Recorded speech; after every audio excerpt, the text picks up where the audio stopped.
Il est exactement 8h10, c'est l'heure de l'interview d'actualité. Thomas, ce matin, vous recevez Pierre Chasseret, c'est le délégué général de 40 millions d'automobilistes. Bonjour et bienvenue à vous, Pierre Chasseret. Bonjour. Selon toute probabilité, même si toutes les pistes restent ouvertes, comme l'a dit diplomatiquement Gabriel Attal ce matin, le gouvernement devrait proposer un chèque carburant pour aider les plus fragiles face à la hausse des prix à la pompe. Vous n'en voulez pas, pourquoi ? C'est une erreur fondamentale parce qu'on va augmenter encore ce sentiment de tension qui existe dans la société entre ceux qui vont toucher le chèque énergie, qui seront éligibles, et tant mieux. Le chèque carburant. Le chèque carburant, et ceux qui ne vont pas le toucher. Et ceux qui vont avoir la sensation que pour eux, rien ne change. En fait, les laissés pour compte, tous ceux qui restent prisonniers de déplacements contraints en voiture, pour eux, il n'y aura rien du tout. Sauf que C'est Bruno pas Le Maire acceptable. disait dès hier, on n'a pas le même problème avec un propriétaire de gros 4x4 qui a donc des gros moyens et une aide-soignante qui doit faire avancer sa Clio pour aller travailler tous les jours. Donc pour ça, on ne peut pas mettre tout le monde dans le même panier, si ? C'est pas une honte, ça, de catégoriser ainsi les gens, de stigmatiser, de pointer du doigt, de finalement donner un portrait de la société un petit peu boboisant. Le problème, c'est que le cancer de la société aujourd'hui, c'est cette bobologie. C'est ce qui fait qu'on oppose. Mais en même temps, on ne paye pas tous les mêmes impôts, on n'a pas tous le même taux d'imposition en fonction des revenus dont on dispose. C'est pas honteux, si ? Mais ce qui est honteux aujourd'hui, c'est d'avoir un produit qui est taxé à 60%. Ce qui est honteux, c'est que tous les matins, il y a des automobilistes qui passent à la station-service et qui sont braqués, littéralement, parce que quand on vous prend 60% de ce que vous achetez, franchement, c'est un braquage. C'est pas normal. Au moment même où le prix du baril est le plus haut, le plus fort, c'est à ce moment-là que l'État ponctionne le plus de taxes, puisque la TVA en soi est un pourcentage.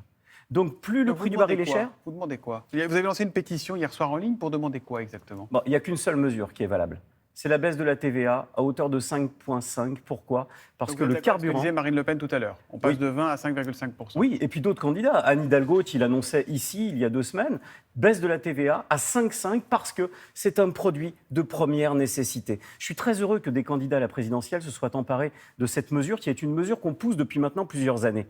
Parce que cette baisse de la TVA à 5,5, c'est ce qui permettra de contenir les hausses potentielles du prix du baril. Et j'entends, Thomas Soto, quelques économistes qui me disent « Mais oui, mais ça va générer un manque à gagner pour l'État ». C'est faux. Actuellement, ça fait rentrer quand même de l'argent dans les caisses. Ah, ça, c'est vrai. Ouais. Mais le manque à gagner, c'est faux. On est sur une situation de trop perçu. Jamais l'État n'a ponctionné autant de taxes sur les carburants qu'aujourd'hui. À situation exceptionnelle, mesure exceptionnelle. Il n'y a pas de cagnotte, a dit le ministre de l'économie. Il n'y a pas de cagnotte. Je sais, non, ce n'est pas une cagnotte, effectivement, c'est le coffre de l'oncle Picsou. Ce qui m'intéresse là-dedans, et la question que je me pose, c'est de quel syndrome est victime Emmanuel Macron ? J'ai l'impression que c'est le syndrome du poisson rouge. Il a fait 3 fois le tour du bocal pendant 3 ans à l'Élysée. Et il ne s'est pas rendu compte de ce qui s'est passé il y a 3 ans.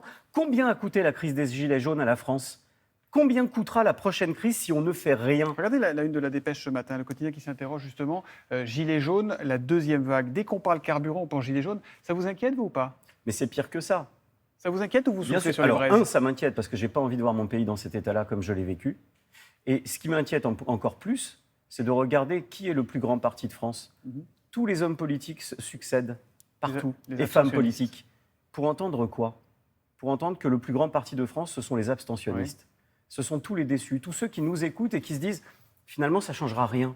Parce que des mesures simples comme celle-ci, une baisse de la TVA à 5,5 pour tout le monde, et quand bien même, j'ai envie de dire, j'ai entendu M. Bruno Le Maire, ministre de l'économie, nous dire « on ne va quand même pas aider celui qui part en SUV à la plage ». Et s'il emmène ses enfants à la plage ? Mais est-ce que la règle, si on arrête on dépassionne le débat par rapport au modèle de voiture, c'est pas d'aider ceux qui en ont le plus besoin ? Est-ce que c'est pas ça ? C'est ce qui se fait avec le chèque énergie. Le chèque énergie, c'est pour aider ceux qui en ont le plus besoin. Il y a des gens qui, objectivement, n'ont pas besoin d'aide pour payer leur énergie et d'autres qui sont dans une détresse absolue. Ça c'est pas audible pour vous ? Mais bien sûr que c'est audible, mais je vais vous dire qui en a besoin. Tout le monde. En fait, 80% des Français se situent dans les classes moyennes aujourd'hui et les plus pauvres. Donc qui en a besoin ? Tout le monde. Alors on va mettre une usine à gaz en place pour imaginer un système politique, parce qu'il y a l'élection présidentielle qui arrive. On va mettre en place cette usine à gaz qui va coûter cher à l'État à mettre en place, avec des chèques carburants que les Français vont demander ou pas, donnant la sensation aux Français qui le demandent qu'il est presque en train de faire la mendicité à l'État, alors que l'État lui ponctionne 61% de son prix du carburant, de son prix du plein. Non, c'est pas possible. Vous savez, le problème, c'est que les politiques ont peur du vide. Nous, automobilistes, on a peur de faire le plein. Voilà. Oui. Pierre Chasseret, c'est une formule que vous avez bien préparée, qui est assez efficace. Est-ce que vous pourriez appeler une mobilisation à des manifestations ? On parlait des Gilets jaunes tout à l'heure. Est-ce que ça peut être l'étape suivante pour vous ou pas ? C'est pas ça mon appel. Mon appel, j'appelle Emmanuel Macron et le ministre de l'économie et des finances à empêcher cette mobilisation. Ouais. Cette mobilisation Gilets jaunes, C'est pas l'association 40 millions d'automobilistes qui l'a monté à l'époque. Par contre, c'est nous, 3 mois avant, qui étions en train de dire sur tous les plateaux télé, n'allez pas sur cette taxe carbone, ça va mal finir. Aujourd'hui, je suis ici chez vous et je vais dire à Monsieur le Président de la République, quelles que soient mes idées politiques, on s'en fiche de ça, c'est pas important. Monsieur le Président, écoutez les automobilistes, faites simple. Pour une fois, faites simple. Baisse de la TVA pour tout le monde. Quand j'entends que même la grande distribution accepte de faire du prix coûtant alors qu'ils ont 1 à 2 centimes de marge de distribution, je me dis que franchement, l'État peut faire quelque chose quand même. Et la lutte contre les énergies fossiles et polluantes, vous en faites quoi? Ça, c'est 2 choses différentes.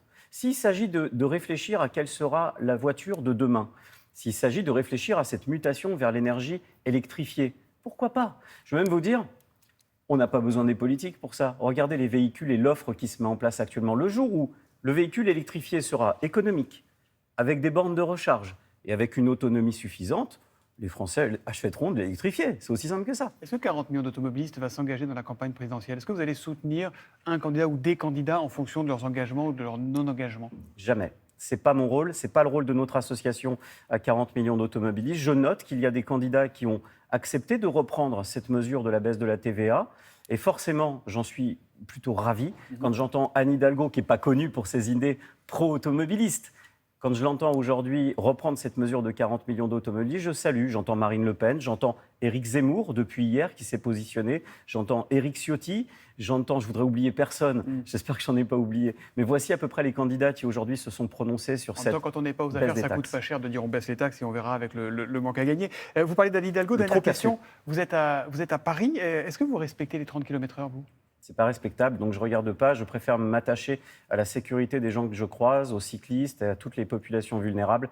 C'est pas une question de limitation de vitesse, la sécurité routière. C'est avoir les yeux sur la route et évidemment, lorsqu'il faut adopter une attitude la plus responsable possible, on peut compter sur moi, mais pas que sur moi. On peut compter, à mon avis, sur 90% En tout cas, vous des assumez de usagers. ne pas les respecter, ces 30 km/h. J'assume que c'est une mesure idiote. Ouais. Merci, Complètement Pierre stupide. Chasseret, d'être venu ce matin dans Télématin. Merci à vous.